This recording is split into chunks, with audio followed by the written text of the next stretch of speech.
When I charged you at the beginning of your grand jury service, I instructed you briefly about the grand jury's ability to return a presentment and briefly explained how it differed from an indictment or a no bill. I also informed you that I would instruct you in greater detail should you indicate that you wanted to consider a presentment. I shall now provide that additional instruction. A presentment is a formal document presented by you to the public to call to the community's attention your recommendations as to some aspect of public affairs or conditions.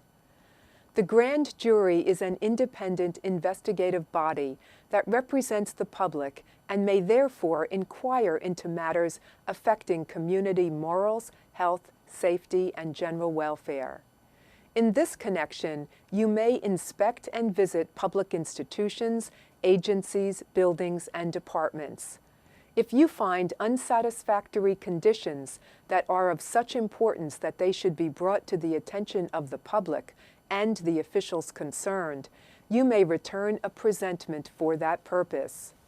You may, for example, determine that there are certain conditions in a public office or public institution which demand correction or improvement and which should be revealed to the public for that purpose, even though the evidence does not reach the level of constituting criminal conduct which would normally warrant an indictment. In other words, a presentment generally deals with non-criminal conduct. To investigate such matters, you have the same broad, comprehensive, and independent powers previously discussed. In an investigation that may lead to a presentment, you may cause witnesses to appear before you, and again you are not limited simply to a consideration of matters that are presented to you by the prosecutor. Unlike an indictment, a presentment is not the beginning of a criminal process and does not result in trials of individuals. A person who is named in a presentment has no defense nor any way of answering the presentment except under very limited technical procedures. For this reason, presentments require the exercise of sensitive judgment on your part, as well as a review by the assignment judge before they can be made public. If the public should be made aware of a condition that is caused by the non-criminal misconduct of a public official, that individual may be named and criticized. Before such a presentment seeking censure of an individual is approved, you must be satisfied that the proof of such wrongdoing is conclusive to show that the conduct of the individual is unquestionably related to the undesirable condition reported upon.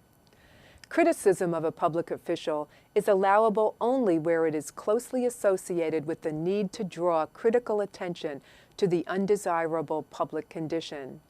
It would not be fair to name a person unjustifiably in a presentment and perhaps destroy that person's reputation and standing in the community. And so, as a matter of fundamental fairness, if you return a presentment naming and censuring a specific individual, it will not be made public until I, as assignment judge, obtain and review the full record of the testimony and exhibits and determine that sufficient evidence has been presented to support such charges.